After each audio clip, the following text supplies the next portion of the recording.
El método histórico crítico en realidad es una amalgama o un conjunto de metodologías. ¿Por qué hablamos de los métodos histórico críticos? Porque es lo que la Iglesia católica nos recomienda que hagamos, ¿no es cierto? Y les mostré un par de documentos donde se nos recomienda hacerlo, recurrir a ellos. Obviamente que esas recomendaciones son sobre todo para las personas que se dedican al estudio de la Biblia, ¿no? A los exegetas. Y a nosotros, pues nosotros nos beneficiamos de lo que ellos estudian. Pero eso no nos exenta, ¿sí?, de aprender los rudimentos y por qué se dice lo que los expertos dicen de las Escrituras. A lo mejor nosotros no sabemos cómo funcionan las computadoras. Como yo tuve un compañero que, bueno, allá por los 94, 95, ¿no? Él quería saber cómo estaban las computadoras por dentro, cómo era aquello, cómo funcionaban. Y es muy listo el pie, pero bueno. Ya compró una y la desarmó para ver cómo funcionaban, porque él no podía entender cómo, ¿sí? El problema fue que después no la pudo armar con toda la pedacería que le quedó. Sobró. ¿Sí? ¿Por qué aquello guardaba memoria? ¿Dónde estaba la memoria? ¿Cómo le hacía para guardarla? ¿Cómo? ¿Sí me entiendes? Era usuario de computadoras. Él no era un técnico ni un ingeniero en computación. Pero la curiosidad pudo más que la razón, ¿no? Y tuvo que comprar otra después. Pero el hecho de que seamos usuarios y que no seamos ingenieros no nos exenta de que aprendamos a conectarle, a que picarle dos teclitas, ¿no? A usarlas, a ser usuarios, por lo menos, para no echar a perder tanto la cosa, ¿no? Aunque no sepamos cómo funciona por dentro. Y que tengamos que recurrir a gente que es experta en la materia para cuando se nos presenten problemas que no estén más allá de nuestra capacidad, ¿no? Y por eso lo que hacemos en estos cursos, bueno, sobre todo, es estudiar. Porque esto que aquí se aprende, no lo aprendimos en ningún otro lado. ¿Debimos haberlo aprendido? Pues a lo mejor no, porque esto es un estudio, una profundización en lo que nosotros tenemos como... Y lo que hacemos con la Biblia se puede hacer con otras cosas, con los sacramentos, con cualquier otra cosa. De nuestra fe se debe hacer para ahondar en el sentido de lo que somos y de lo que hacemos. Pero obviamente que no a todo el mundo le entra curiosidad por ver cómo funcionan las cosas. Y por eso a ustedes pues hay que felicitarlos realmente.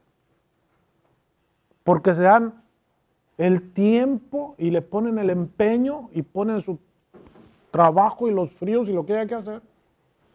Porque quieren ver cómo está la computadora por dentro. A ver si no la dejamos. ¿Ok? Pero es de felicitar eso, de veras, de veras. Porque no todas las personas ¿cómo decir? Se entregan, se dan a la tarea de hacerlo. Son muy pocas, en realidad muy pocas. Pero vale la pena hacerlo, sí, vale la pena. Esperemos que, ok. Hicimos lo de los métodos histórico-críticos. Eso lo hablamos. ¿Y qué más hicimos? Hablamos algo sobre las tradiciones del cuarto evangelio. ¿Sí? Las tradiciones de los padres eclesiásticos, los padres de la iglesia. ¿Se acuerdan? Aquello de las tumbas, aquello de los Juanes, aquello, ¿sí? Y por último, unos cuantos elementos del análisis narrativo o narratológico. Cuando hablamos de análisis narrativo, sí, nos quedamos aquí, ¿no? Ahí nos quedamos. En eso,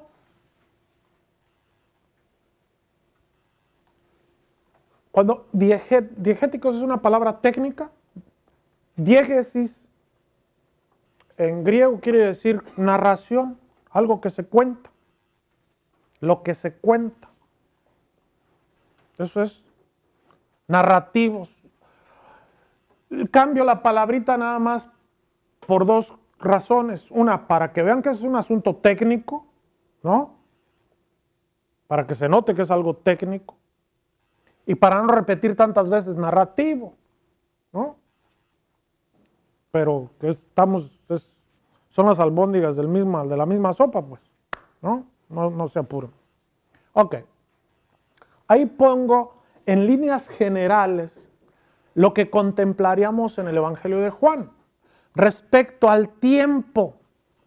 El tiempo es, por así decir, el resorte de la historia. Todas las historias tienen un tiempo, manejan el tiempo. Sin tiempo no hay historia. Tiene que haber un antes y un después, necesariamente. ¿No? Todas las historias tienen eso. Tiempo. El tiempo de la historia y el tiempo del discurso. ¿Ok?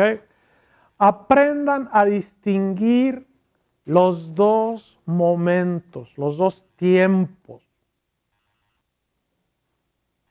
Usted puede estar contando algo de la historia de Jesús, ¿ok?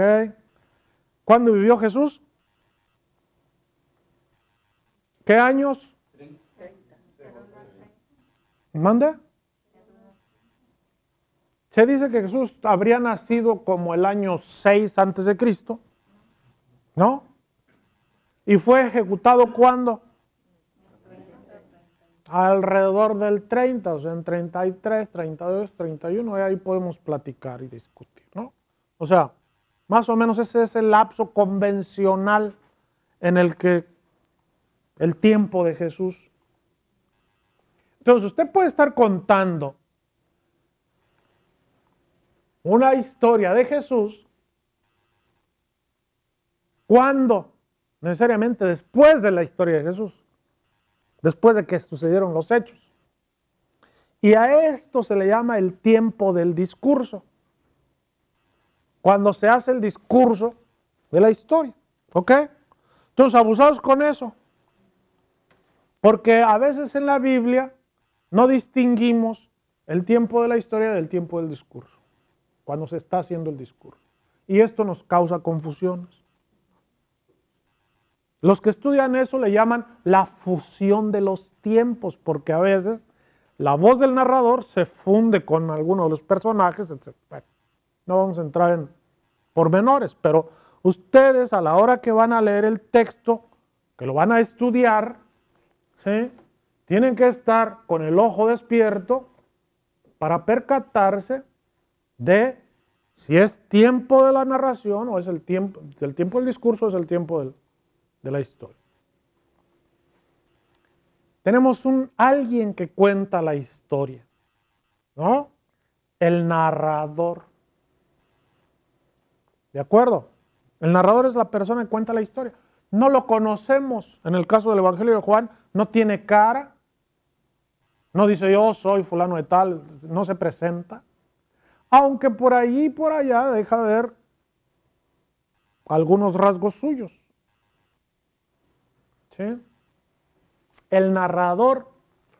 ¿Quién es el narrador? Es la persona que comanda los hilos del discurso, el que cuenta la historia. Él decide qué va primero, en el orden, qué cuenta primero, qué cuenta después, qué va más tarde. Él es el que tiene que hacer notar los nexos entre una cosa, entre un acontecimiento y otro. entre un evento y lo que sigue. ¿No? A él le corresponde hacer eso. Y hay narradores que son muy consecuentes o muy coherentes, y hay otros pues, que nos dejan patinando a ratos. ¿No?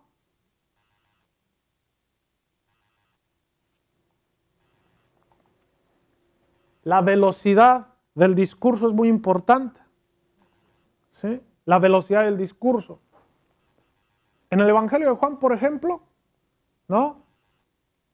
Los diálogos son lentos, o sea, hacen más lenta, que pase el tiempo más despacio, corre menos, ¿sí? La velocidad en el discurso.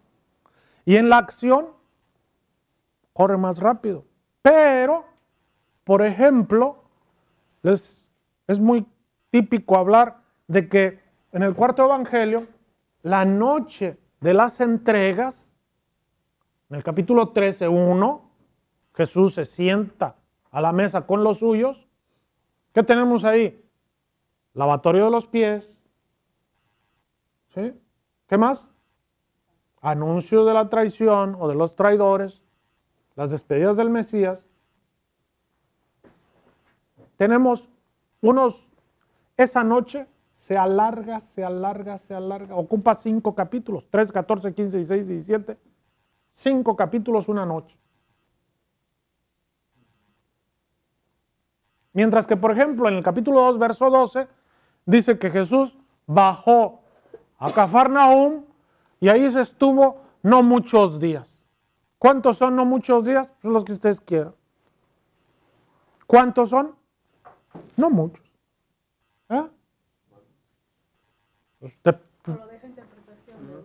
¿Por qué? Porque eso no es tan, o sea, como diciendo no pasó nada allá.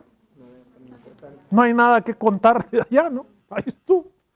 Pero se acercaba la Pascua de los judíos y entonces retoma el hilo de la acción, ¿no?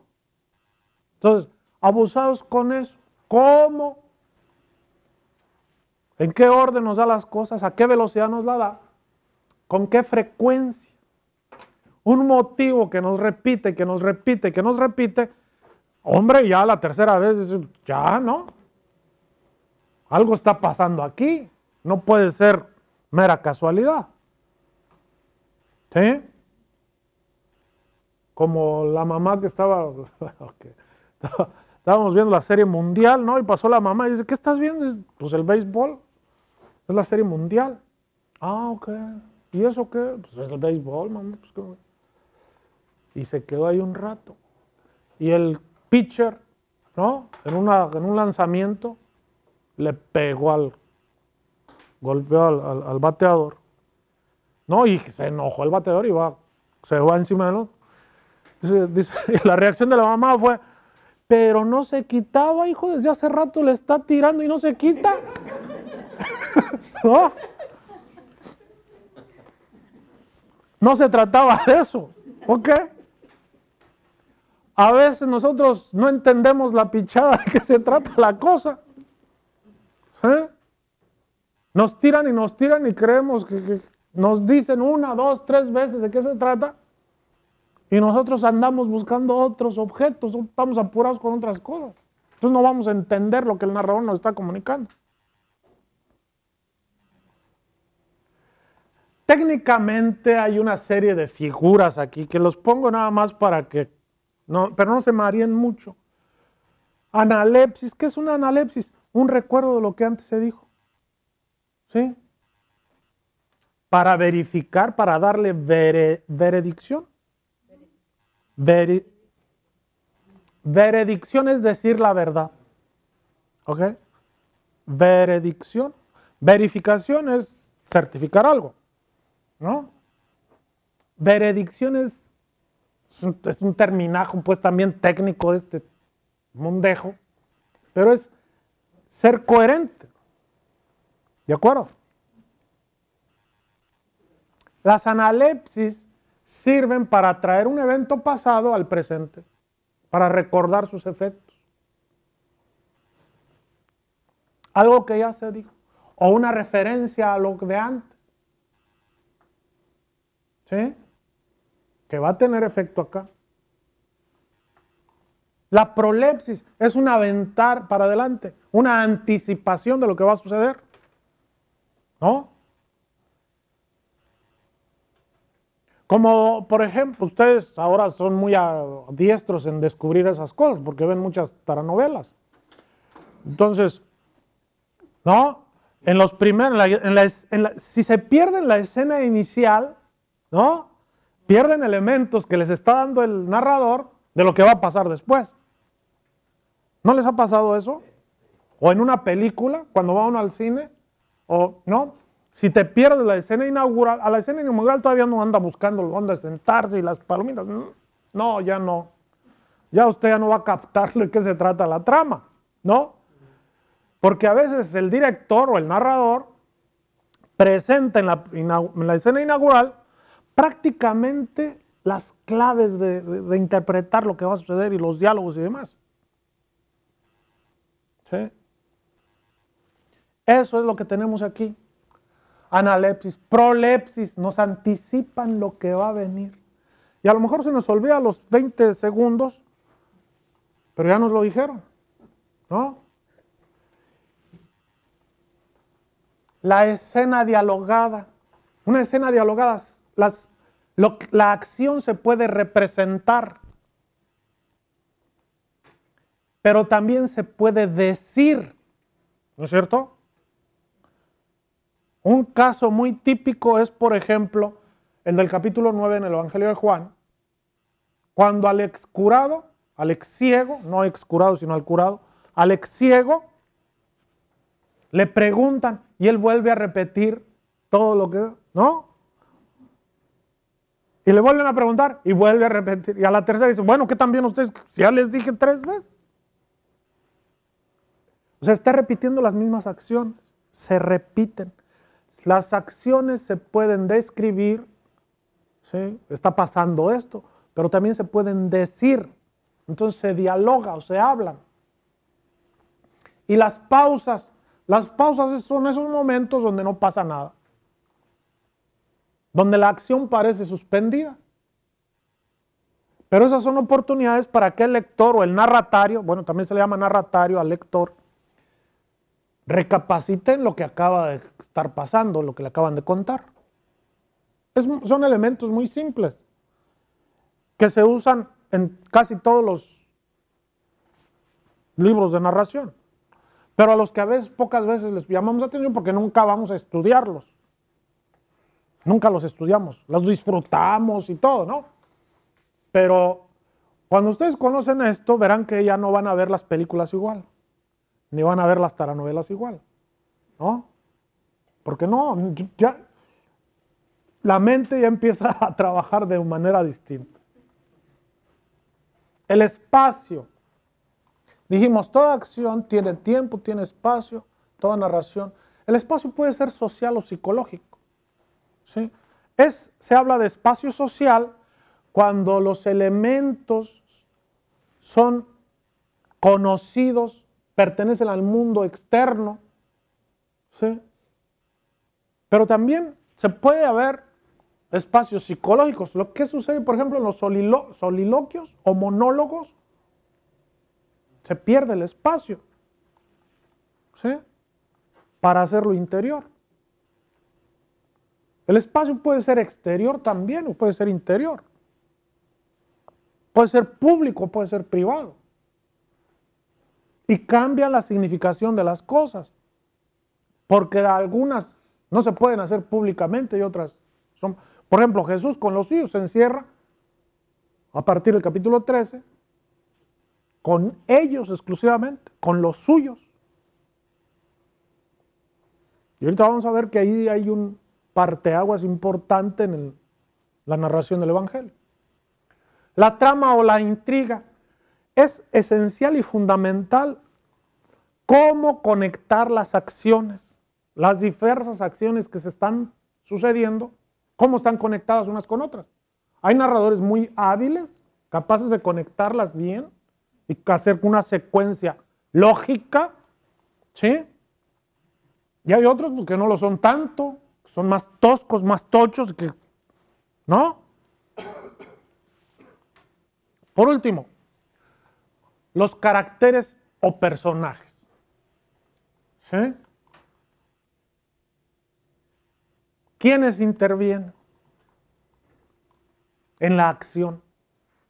Directamente, pero pueden también intervenir indirectamente. Una presencia indirecta, ¿no? Si tenemos a un representante de, cambia la cosa. Ok. Y si acá hablamos de narrador, ok, el narrador es una figura del discurso. Es un elemento importante. El narrador normalmente es omnisapiente. ¿Qué quiere decir eso? Que lo conoce todo. Normalmente eso es. Pero también hay narradores que no son omnisapientes. El narrador omnisapiente es aquel que sabe lo que piensan sus personajes, lo que sienten, lo que quieren, lo que... ¿No? Lo sabe todo de cada uno de ellos. Pero hay otros que no lo son tanto. Pero lo que cuentan es verídico. Verídico. Dentro de la historia. Tienen que tener una coherencia con la narración. Son omnipresentes. El narrador está en todas partes. Pero a veces su presencia se delata y a veces no. Nosotros le llamamos a eso, es testigo ocular. Pero ya bajo estas categorías, ya no nos resultan tan claras las cosas, ¿sabes? ¿Sí?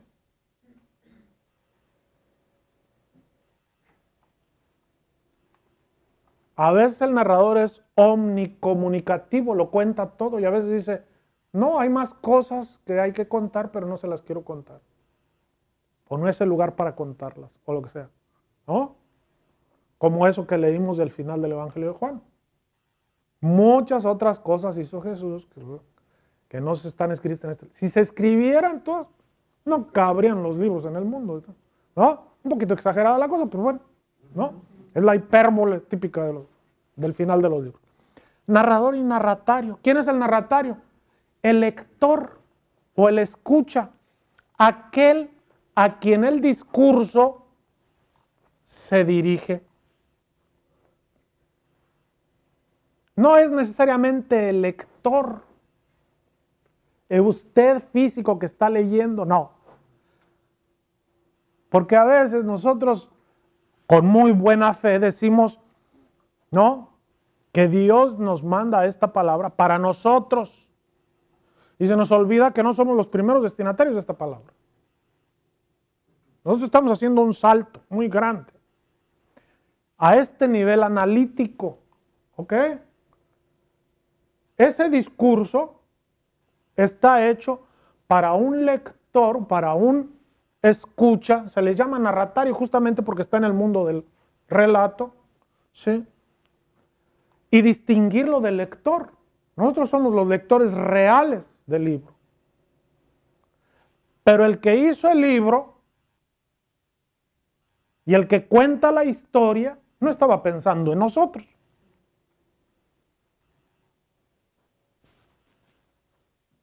¿O sí? Pues de seguro que no. Por eso digo, hay un gran salto cuando estamos en el mundo del relato al mundo real. Pero comúnmente, esto lo estoy diciendo para que no se confundan entre el lector, el narratario y los escuchas. Son diferentes. Estos pueden pertenecer al mundo real. Somos nosotros, por así decir. Esto pertenece al mundo del relato. Entonces el narrador está contando una historia a alguien dentro de este mundo. Dentro de ese tiempo. Y dentro de este mundo narrativo. Esto es un universo. Nosotros, lectores o escuchas, porque a veces, ¿no? Del discurso, hacemos dos cosas. Nos metemos al mundo del relato O la segunda, el mundo del relato viene a nosotros. Lo hacemos parte de nuestra vida. ¿Ok? No hacemos el discurso, sino el narrador tiene una finalidad. Para algo cuenta la historia. Pero estrictamente hablando, eso se acabaría aquí.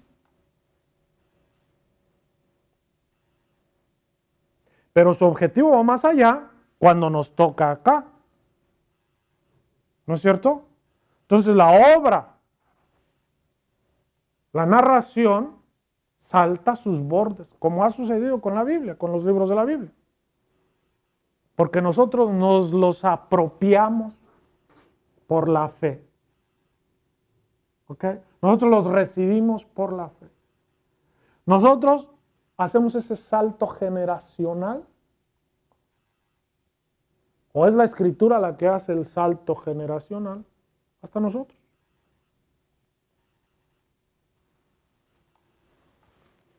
¡Qué complicaciones! Ya los hice bolas. ¿Sí? ¿Se entiende de lo que estamos hablando? No. Ok. La cosa es muy simple. En el Evangelio de Juan, y ahorita lo vamos a ver con más detalle. Por ejemplo, hay un gran salto en el tiempo. Abra su texto, por favor, abra su Evangelio, capítulo 1, verso 1. ¿Sí? Capítulo 1, verso 1.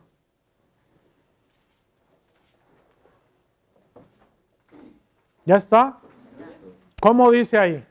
Al principio existía la palabra. En el principio, al principio dice. Al principio existía la palabra y la palabra estaba junto a Dios y la palabra era Dios. Ok. ¿Cuál es el tiempo ahí?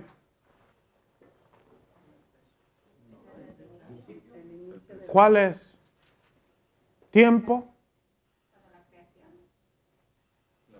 En el principio existía la palabra. ¿Y qué más? Era el verbo, la palabra, el verbo estaba ante Dios. ¿Es el tiempo de la creación? ¿O es antes de la creación? Ah, ok. Ok. Antes incluso de la creación. O sea, estamos hablando de algo atemporal, ahistórico. ¿Ok? Le llamamos histórico a aquello de que podemos ubicar en el tiempo y en el espacio. En el tiempo, una coordenada temporal, y en el espacio, una geografía o un punto de, ¿no? En el universo. Esos primeros versos de Juan no tienen tiempo ni tienen espacio. Son atemporales. ¿Cuál es el espacio de esos versos? ¿Dónde se ubican? ¿Cuál es? ¿Cuál es? Ahí lo dice, ¿dónde estaba la palabra? Y la palabra estaba con Dios. ¿Ok? O sea, estamos en otro ámbito de cosas. ¿No? No se le puede adjudicar una posición geográfica. Y vayan, por favor, a ver el verso 18 y el 19. No, perdón, vayan a ver el 19. Porque es donde se da el puente, el puenteo, ¿no? Del prólogo al mundo del relato. ¿Cómo dice el 19? Nadie ha visto jamás a Dios. El Hijo único Dios que estaba al lado del Padre, Él nos lo dio a conocer. Lo que sigue, el 19. Este es el testimonio de Juan, cuando los judíos le enviaron desde Jerusalén sacerdotes y levitas a preguntarle quién era. Ahí empieza, ¿ok? Notan la gran diferencia que hay, ¿no? El puente que se hace en el tiempo de aquí a aquí. Y otro gran salto lo tenemos acá.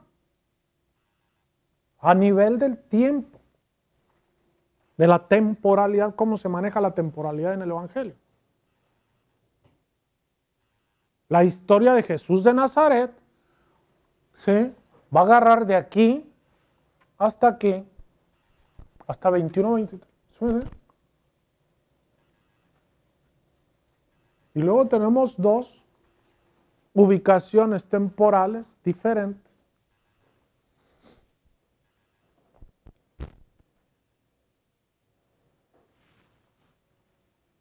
El espacio, la trama, ¿de qué se trata? Si nos fijamos un poco, en el verso 4 del capítulo 1, a los que conocemos ya el Evangelio, porque ya lo leímos varias veces, ¿no? En el verso 4 y sobre todo en el 5, ¿no? ¿Qué dicen los versos 4 y 5? Tenía vida en él, y para los hombres la vida era luz. La luz brilla en las tinieblas, y las tinieblas no la impidieron. No la impidieron, tradujo. ¿Quién tradujo eso? La Biblia latinoamericana. ¿Alguien tradujo de otra manera? No la comprendieron. ¿No la qué? No la recibieron. ¿Perdón? ¿Cómo? ¿Qué dice? En ella estaba la vida, y la vida era la luz de los hombres. La luz brilló en las tinieblas, y las tinieblas no la comprendieron. No la comprendieron. Ok. ¿De qué se trata entonces el prólogo, el Evangelio de Juan? Aquí nos da dos pistas, ¿no?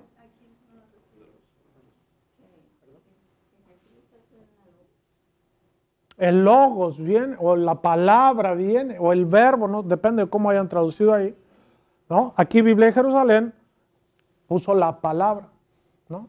La palabra viene, todavía no dice de qué viene, pero dice que las tinieblas, aquí tradujeron, y las tinieblas no la vencieron, no pudieron con ella. De alguna manera en estos modos de decir, no la comprendieron. Es muy tersa la traducción. No prevalecieron. No prevalecieron contra ella. Son términos, son formas de traducir que ya dejan ver que va a haber alguna lucha, que hay una pugna, que hay una confrontación con la luz. Y va a haber otros elementos enseguida. Estamos hablando apenas de los primeros versos. ¿Cuál va a ser la trama? Cuando veamos este trocito nos vamos a dar cuenta de que ahí está la trama de todo el Evangelio. ¿Sí? Los personajes del Evangelio o los caracteres. ¿Qué tenemos? Jesús es el carácter principal, el protagonista. ¿Sí? Y con él interactúan ¿quiénes? El Bautista, los discípulos del Bautista, los discípulos de Jesús, ¿no? Judíos, los antagonistas, ¿no?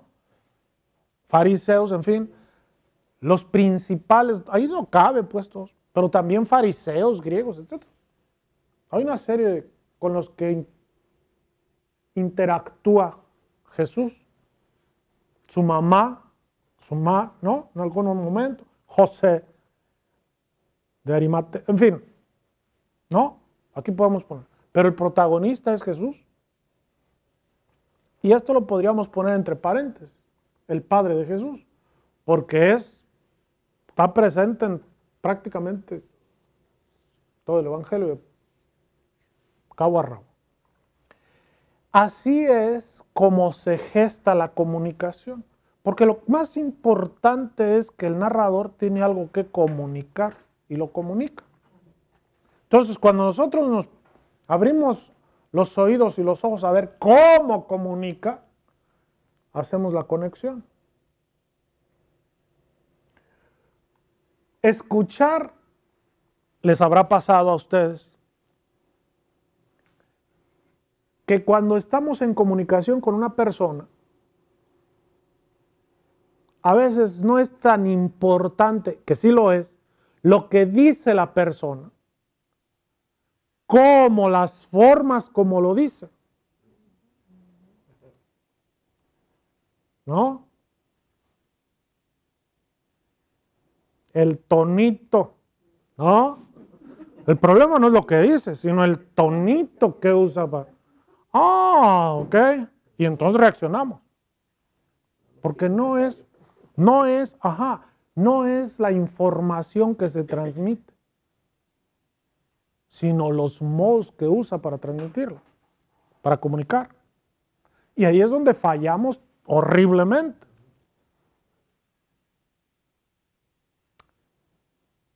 El narrador cuando está hablando también tiene sus tonos.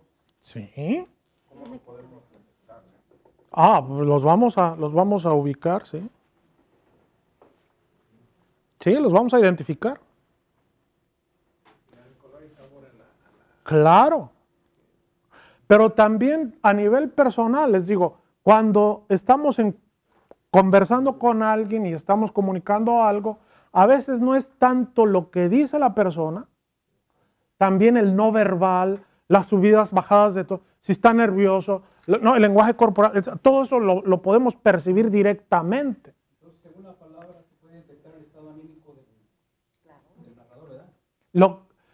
Más que el estado anímico, lo que nos quiere transmitir. ¿Sí? Entonces, los modos de comunicación son fundamentales para captar la comunicación.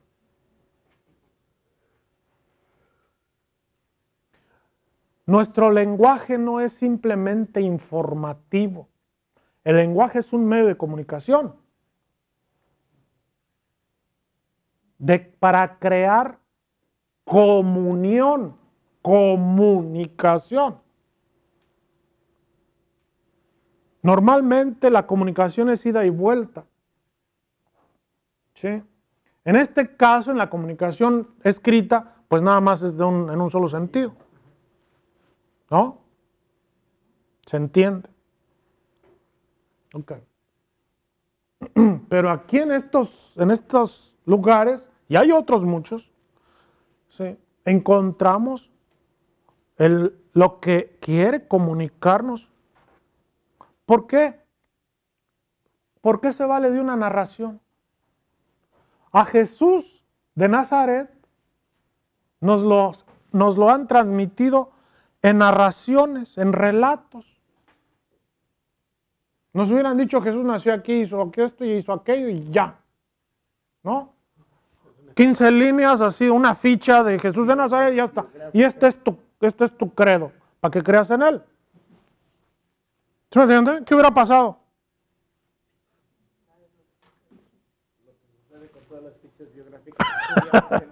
¿Sí me entiendes? O sea,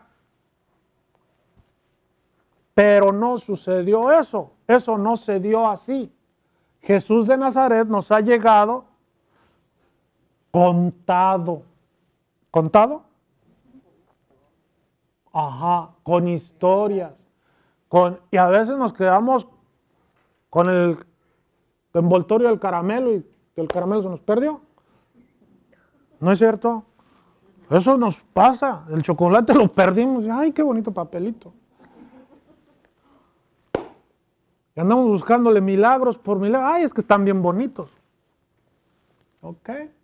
¿Y qué más? ¿No? Agarramos el rábano por las hojas, no pocas veces.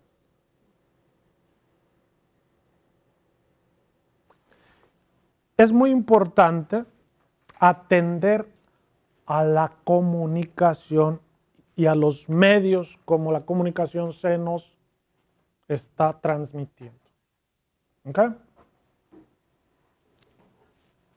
Eso lo vamos a tener en el Evangelio. Tenemos que estar despiertos a eso. ¿Alguna pregunta? No. Muy bien. ¿Qué pasó? Ustedes se ríen de algo, algo traerán aquí, ¿eh? Entonces ustedes no me preguntan, pues yo me tendré que...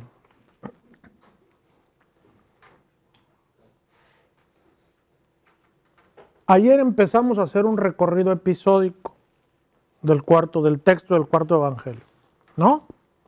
¿Se acuerdan? Hoy lo vamos a completar. Lo vamos a completar.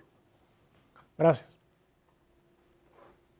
El evangelio de San Juan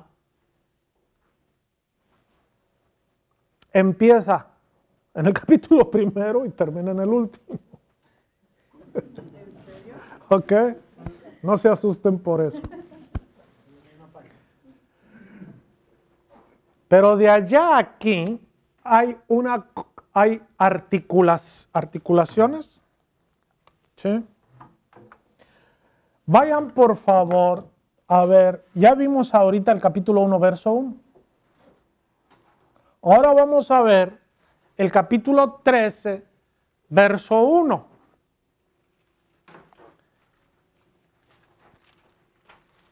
Es muy importante mirar ese. ¿Ok? ¿Lo tenemos listo? ¿Qué dice? Era antes de la fiesta de Pascua y Jesús sabía que había llegado la hora de que Él dejara este mundo para ir a reunirse con el Padre. Él siempre había amado a los suyos que estaban en el mundo y así los amó hasta en el fin. Ok. Ese capítulo 13, verso 1, marca un gran momento en la historia, en la narración del cuarto evangelio. Nuestras traducciones nos facilitan las cosas, pero esto en griego es una frase larga que llega hasta el verso 6. ¿Sí? Que es un modo de introducir, como quien dice, un discurso nuevo. Aquí la novedad se nos da también, ¿no? A nosotros no nos parece tanta novedad porque no traemos en la cabeza todavía todo lo que ha pasado antes. Pero en su momento lo vamos a tener que verificar. Ahora no les queda más que creerme. Entonces, en el capítulo 13, verso 1, arranca algo diferente. Por eso se dice, a mí no me gusta esa división, pero todo el mundo la repite y todo el mundo la hace así. A mí personalmente no me gusta. Se dice que los capítulos del 1 al 12 son el libro de las señales. Así les puso Brown. A mí no me gusta. ¿Por qué? Les voy a decir después por qué. Porque las señales no se limitan a esos 12 capítulos desde mi punto de vista. Pero cualquier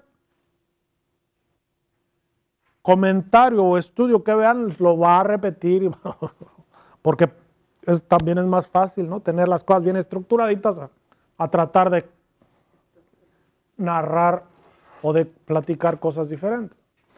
Y a partir del capítulo 13 y hasta el 21 como si fuera un apéndice, a veces lo toman así, sería el libro de la gloria, porque dicen que en este Jesús muestra las señales, es la revelación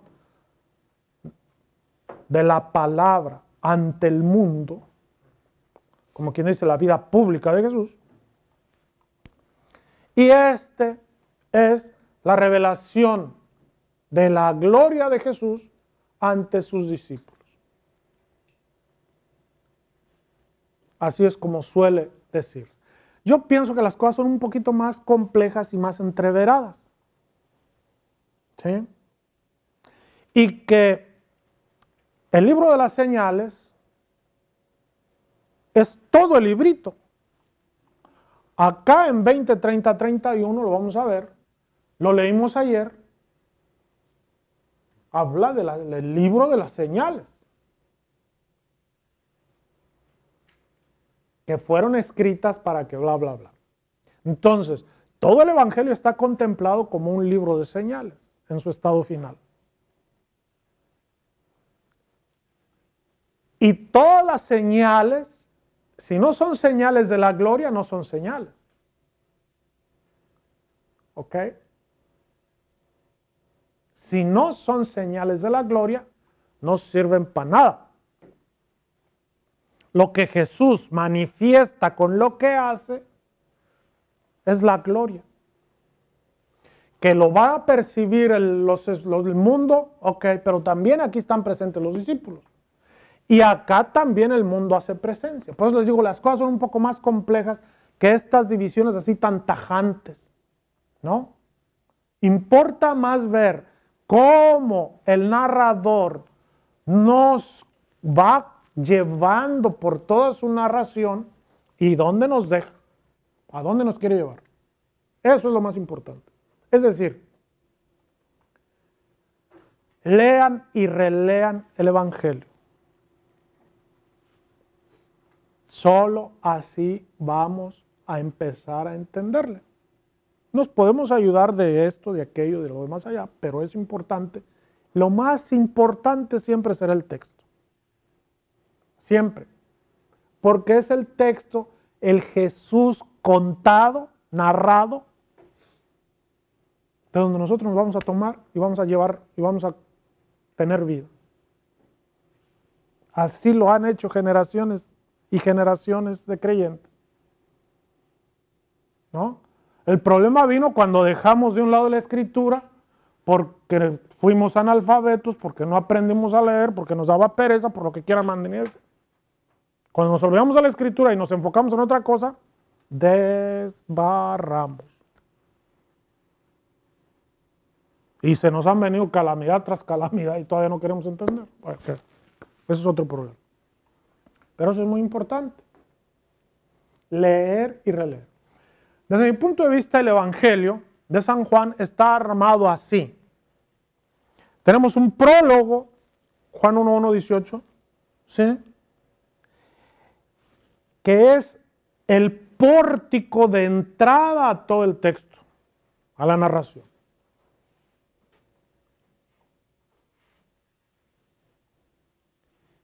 Y luego tenemos dos grandes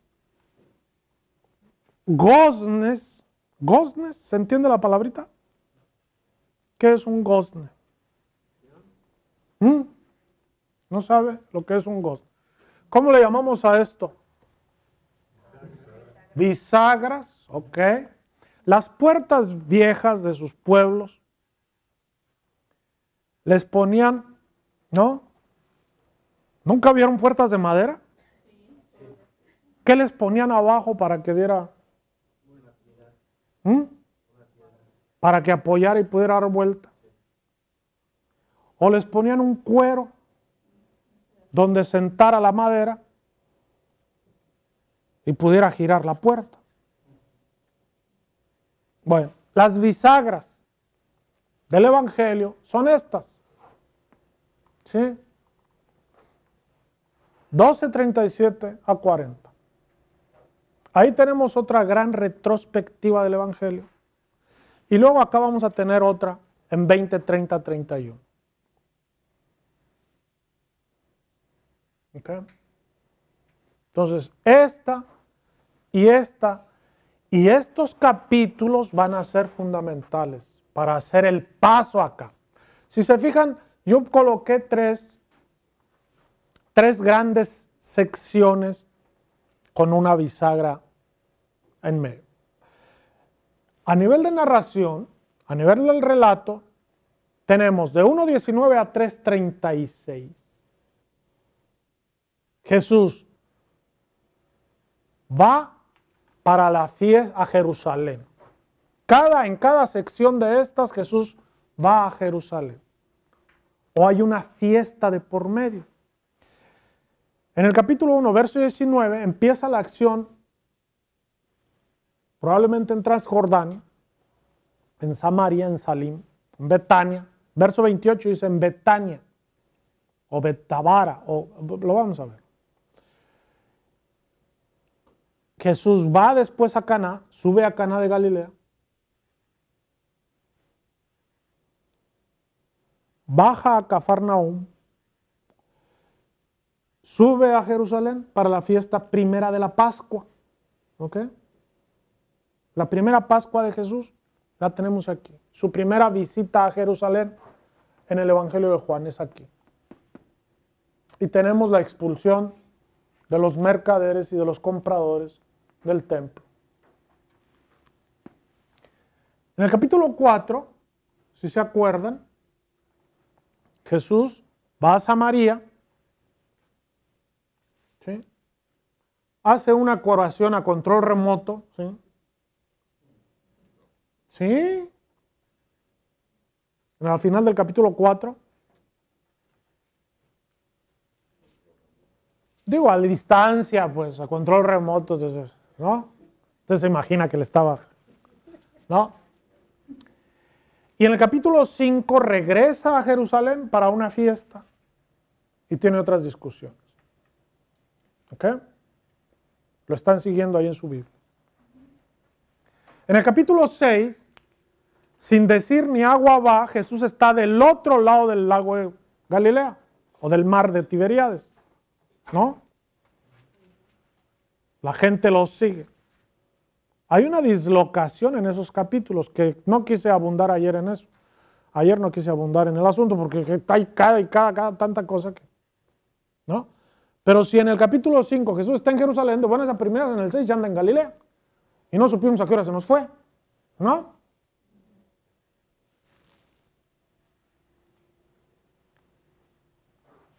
Pero Jesús se viene la fiesta de las tiendas a partir del final del capítulo 6, capítulo 7, 1 a 14. ¿Sí? Estaba cerca.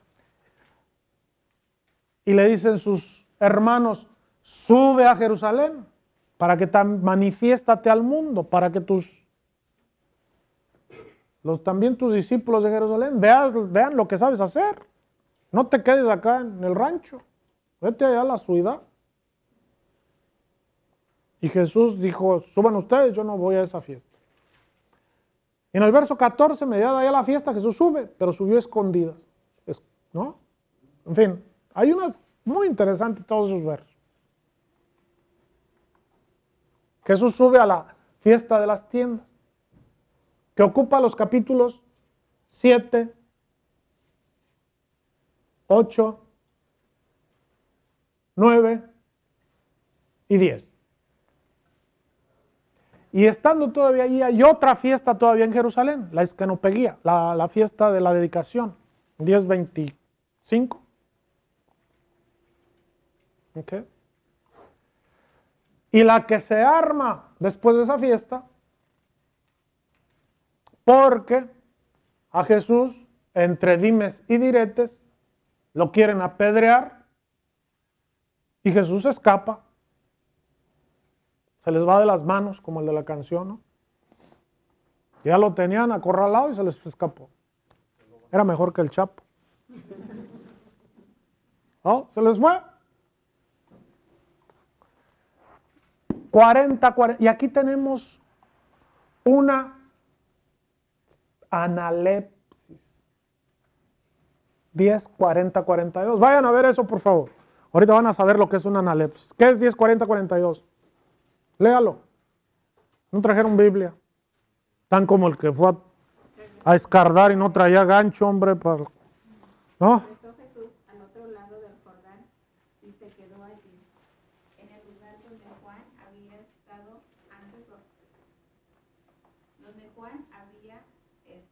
antes bautizando. ¿Ok? Mucha gente fue a verlo. Ya con eso. ¿Se fijaron de qué? Lo que hace el narrador. ¿A dónde está reenviando?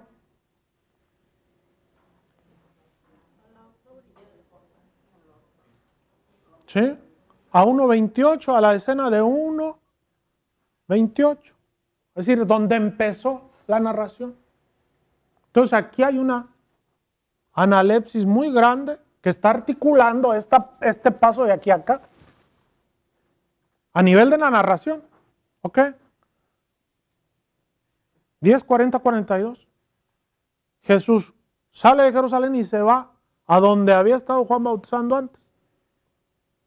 Y va a traer un testimonio de Juan Bautista. Entonces, esa figura de Juan Bautista va a cubrir toda esta sección grande. Si ustedes se fijan a nivel literario, eso está sucediendo. Entonces, aquí hay gato encerrado. La figura de Juan está funcionando como el testigo para esta gran sección. Porque abre con un testimonio de Juan y aquí va a volverlo a mencionar. Hay una analepsis. Es como el broche con el que cierra, ¿no? Para abrazar esa parte. ¿Qué pasa aquí? Jesús no está en Jerusalén.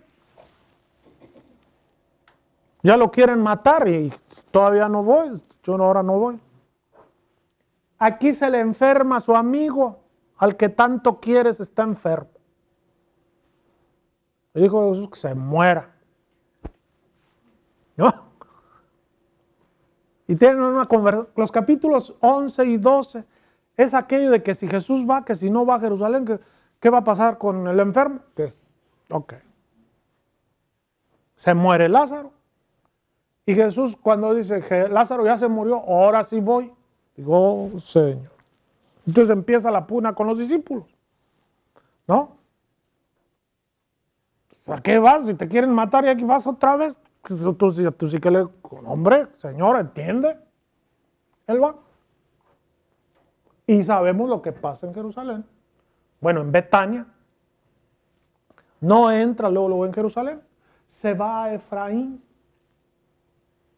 A una ciudad del desierto llamada Efraín. Pero entre tanto, los arjontes, los principales, las autoridades del pueblo, traman contra Jesús su destino.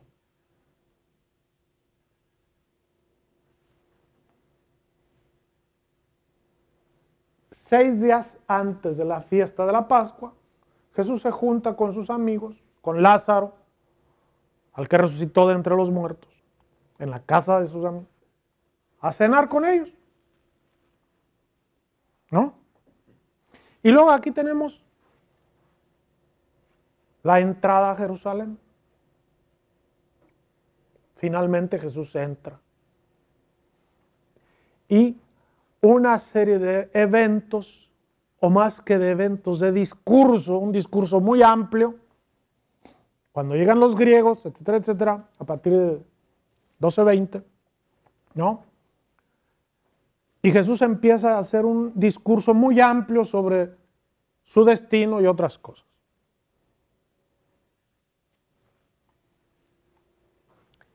12:37 a 50, ¿sí? Tenemos una retrospectiva de todo esto, de todo lo que Jesús hizo y dijo. Una retrospectiva, ¿se entiende la palabrita? Sí, es como volver hacia atrás, como un balance, ajá. En esa retrospectiva se hace un balance de todo lo que Jesús hizo y dijo. Entonces el narrador está consciente y claramente dirigiendo al lector, por si se le perdió algo aquí entre tantas idas y venidas, aquí lo recupera. Pero lo vamos a ver también en su momento. No se asusten todavía.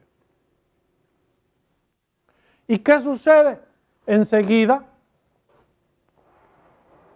estos tres bloques de materiales, ¿sí? Salud. El capítulo 3, lo que tenemos con el paso de este mundo al Padre. ¿Ok? Acá fue un paso del Padre al mundo. Acá es un paso del mundo al Padre. Entonces tenemos aquí Capítulo 13, el lavatorio de los pies, etcétera, etcétera. Y las despedidas con los discípulos. Hasta el capítulo 18, habiendo dicho esto, Jesús salió con sus discípulos y atravesó el torrente Cedrón, ¿no? El Cedrón era un barranco que está ahí que divide a Jerusalén del Monte de los Olivos. Y se fue a un huerto, etcétera, etcétera, ¿no? Y entonces con el 18:1 empieza el relato de la pasión, prendimiento, juicio, todo el proceso del Mesías y ajusticiamiento del Mesías. Y luego tenemos parte de eso, es el capítulo 20, que es la resurrección. En el capítulo 21 es lo vamos a ver, la tercera manifestación de Jesús habiendo resucitado entre los muertos. Pero eso vincula con esto y vincula con escenas de aquí. De manera que este capítulo 21 amarra con esto de acá. No con esto de aquí solo, es de acá también. Y con estos versos de 20, 30, 31, que es la primera conclusión, refieren allá. El capítulo 21 viene a ser como le dicen apéndice. A mí no me gusta que le digan apéndice, pero está muy... A mí me gusta decirle epílogo.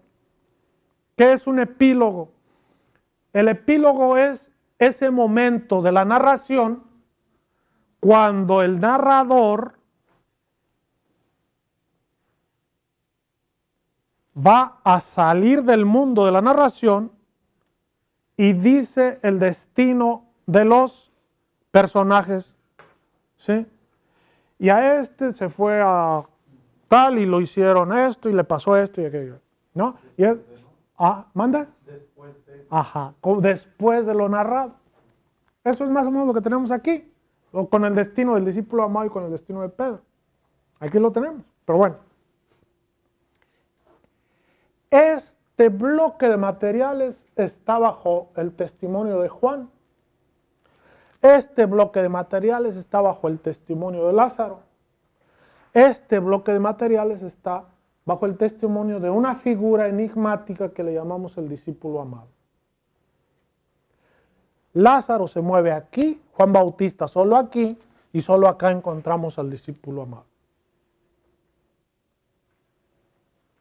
Los tres testigos narrativos en el Evangelio de Juan. A nivel de narración, no a nivel teológico ni nada, a nivel de narración. Ya se me están quedando viendo así con ojos de hambre, ¿o qué pasó?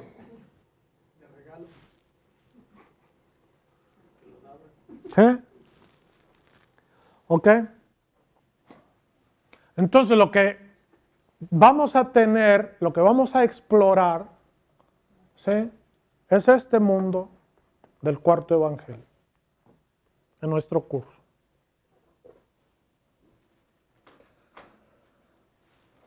¿Preguntas?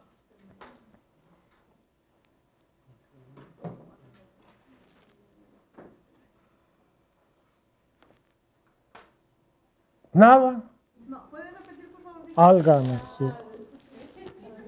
La parte de arriba, El ABC del... Juan el Bautista, el del medio es Lázaro y el de abajo el discípulo amado. ¿Qué quiere que le repita? ¿Y el No, libro ya de sé la que- gloria es lo mismo? ¿Mm? ¿El libro de la gloria también es de Juan Bautista? No, esa articulación de arriba se las puse porque la van a encontrar en todos lados repetida. ¿Sí? Pero les digo, a mí, para mi modo de entender el cuarto evangelio, no me funciona mucho, porque es muy tajante. No toma en cuenta todas las imbricaciones que hay en el texto, desde que se le pueden descubrir desde otro punto, con otra metodología.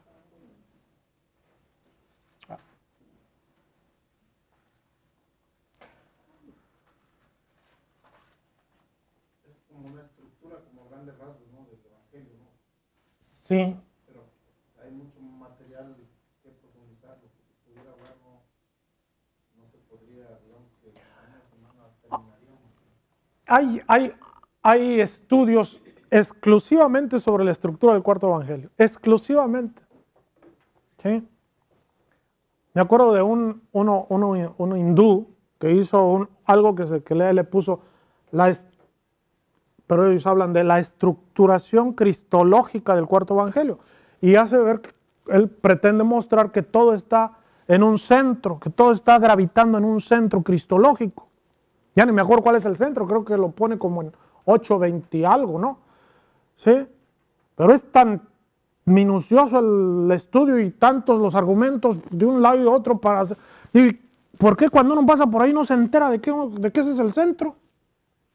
¿No? Es como en el rancho ese donde yo vivo, pasaba por ahí todos los días y un día le dije a mi esposa, llévame al centro, yo no conozco aquí, pues todos los días pasamos por ahí.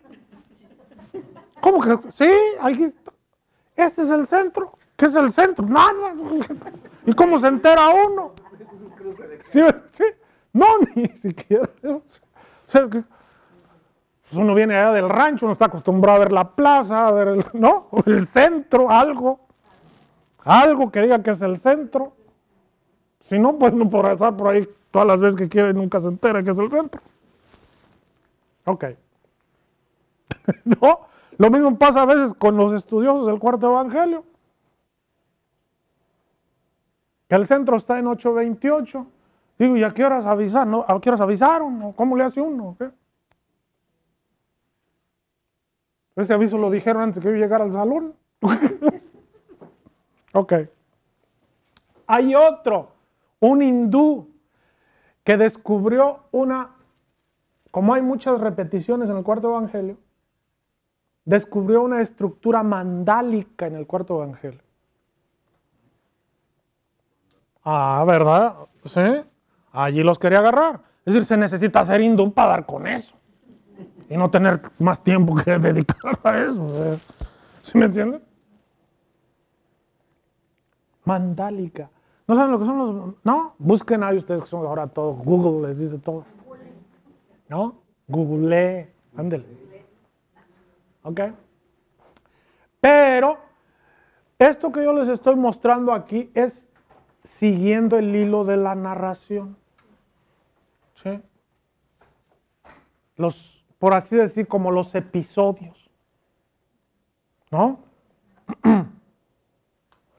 Una vez que ustedes hayan recorrido esto, vuélvanlo a recorrer.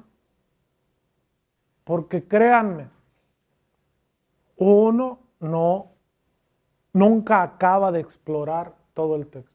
Siempre hay cosas que se salen y salen y salen y salen. ¿Sí? Muy bien. Pero no se asusten por eso, léanlo. Entonces tenemos el principio del Evangelio. Pongan enfrente, por favor, el texto del prólogo de San Juan. ¿Sí? Yo me imagino que ustedes ya lo leyeron y se lo saben de memoria.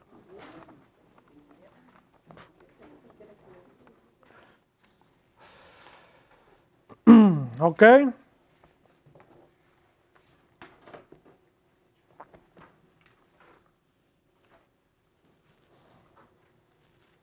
¿Ya lo tienen ahí?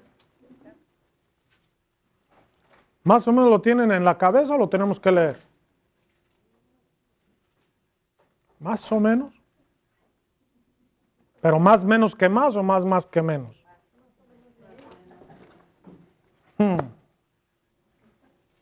A ver, vamos a seguirlo. Yo voy a leerlo en la Biblia de Jerusalén y ustedes ahí lo van notando. Si notan una discrepancia muy grande, la notan ahí, ¿no?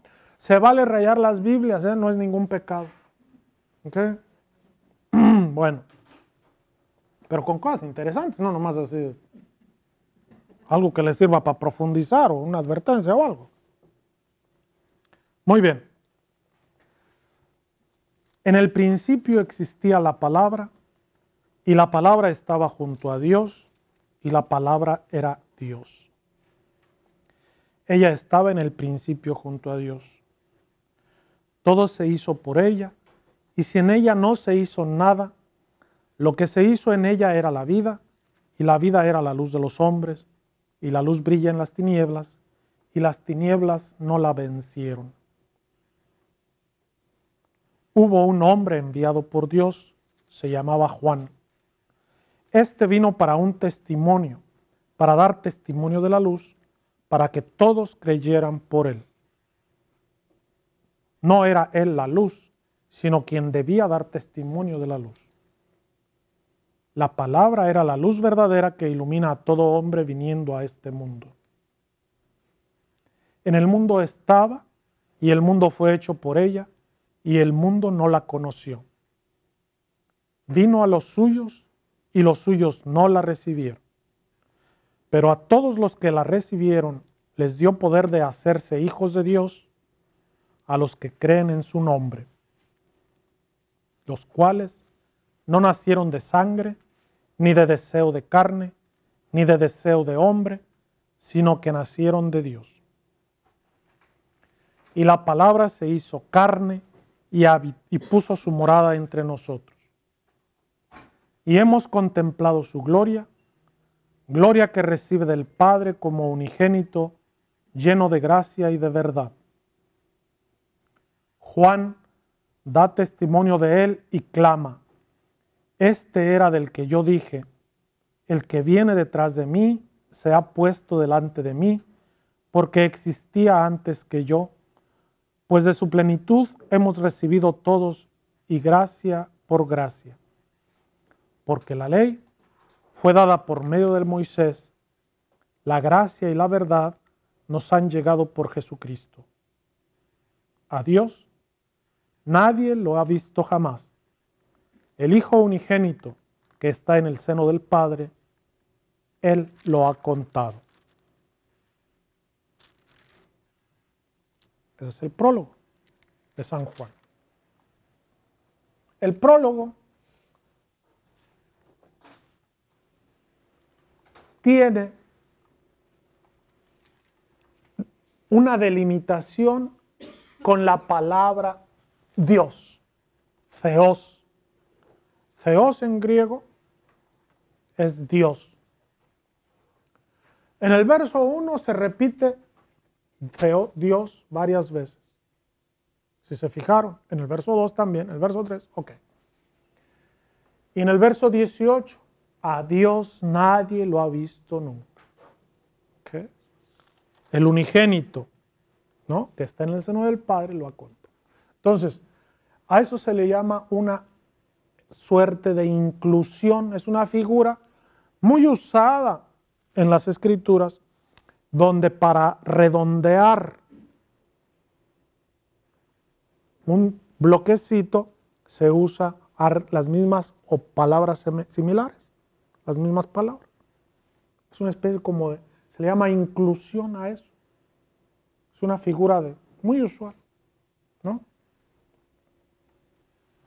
¿Quién es el sujeto? El logos. Todo es en torno al logos, excepto en los versos 6 a 8 y 15. En esos versos, ¿se fijaron? Hay un como comienzo de algo. Hubo un hombre enviado por Dios, se llamaba Juan. Así empiezan muchos relatos en el Antiguo Testamento. Es la manera bíblica como muchos de nosotros diríamos: había una vez, bla, bla, bla. No, para empezar una historia. Érase una vez. O, en fin, esas formas comunes que pertenecen a una forma de contar cosas de la antigüedad, contar una historia, es lo que tenemos en los versos 6 a 8, que tratan de Juan Bautista. Todo gira en torno a logos. Aquí el protagonista es Juan. Pero esos mismos versos con el protagonismo de Juan, se van a orientar a logos. ¿Ok? ¿Para qué vino Juan? Para dar testimonio. ¿Ok? Entonces, no es que Juan Bautista tenga un papel diferente o un protagonismo separado de logos de Dios. ¿El logos? Logos de Dios es lo que tradujimos o se tradujo como palabra. Logos quiere decir palabra. A lo mejor las Biblias traducen como verbo. Otros traducen como proyecto, porque logos es algo que hace un raciocinio o razón, discurso. El discurso es algo, una idea hilvanada, que tiene sentido. Logos es un término polisemántico con muchos significados, ¿no? Usualmente lo adoptamos como discurso, logos, y está en muchas palabras nuestras, en todos los que terminan en logos. Psicólogo, ¿qué es un psicólogo? El que hace discurso de la mente, de la psique, ¿no? El logos, sí, todas nuestras son de raíces griegas esas palabras, ¿no? Es discurso de, ¿no? El logos.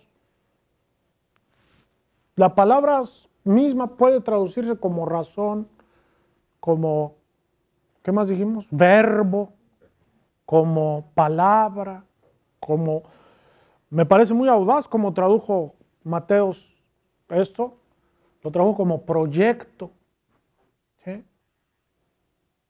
Claro, el asunto, en fin, lo que está aquí detrás de este logos, lo vamos a decir, bueno, de una vez lo digo, es muy probablemente el concepto judío de la memra Yahvé. La memra era la palabra de Dios. ¿Ok? Entonces en el mundo judío la memra, la palabra de Dios, es una especie como de presencia de Dios mismo. Dios estaba tan alejado que los judíos, en la teología judía, que los judíos tuvieron que elaborar figuras a partir de las escrituras para respetar la trascendencia de Dios, porque Dios es diferente. El Dios de los judíos no es como los dioses griegos. Los dioses griegos se parecen mucho a los humanos, son casi humanos. Lo único que los distingue es que son inmortales. El Dios de los hebreos era un Dios completamente diferente. Era el otro. ¿Sí me entienden? Era nada humano. Mis pensamientos no son los pensamientos de ustedes. ¿Se acuerdan de textos de esos? Que hablan de ese ser tan diferente que es Dios. Y por ser tan otro, la santidad de Dios, los teólogos judíos se vieron obligados de acercar a Dios. ¿Y cómo lo acercan? Por medio de atributos que son cuasi personificaciones de Dios. Y uno de ellos es su palabra. La palabra de Dios hace, la palabra de Dios dice, la palabra de Dios actúa, la palabra, ¿sí me entiende? Es casi una personificación de Dios, casi una personificación de Dios. Y esto se nota, lo dejaron plasmado en unas escrituras o en unos escritos que les llaman los targumes. Targumes que están en arameo. Como la gente ya no hablaba hebreo, ni entendía hebreo, lo que hablaban era arameo, el hebreo se quedó como lengua sagrada. y las escrituras las tradujeron al arameo. Y al traducirlas, para no profanar el nombre divino, el nombre sagrado, ponían la palabra de Dios. Jamemra hizo esto, y la memra, y la memra, y la memra. Es como un sustitutivo de Dios.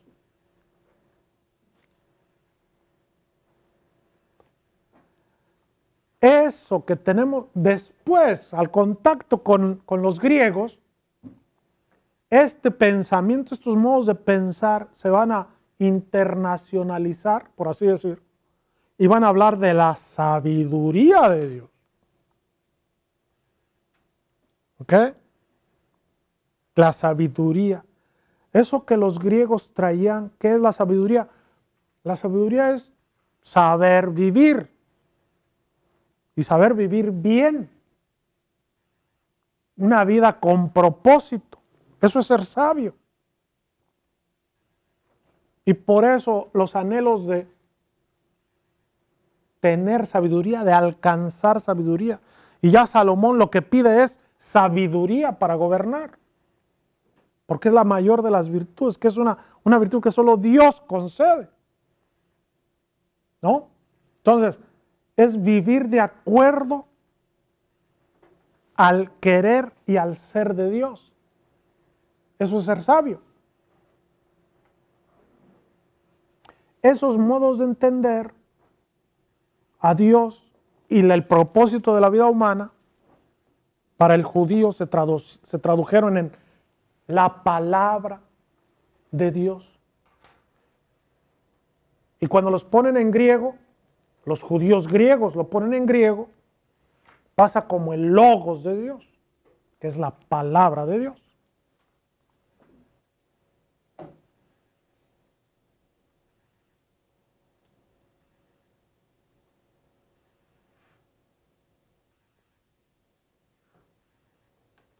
He dicho.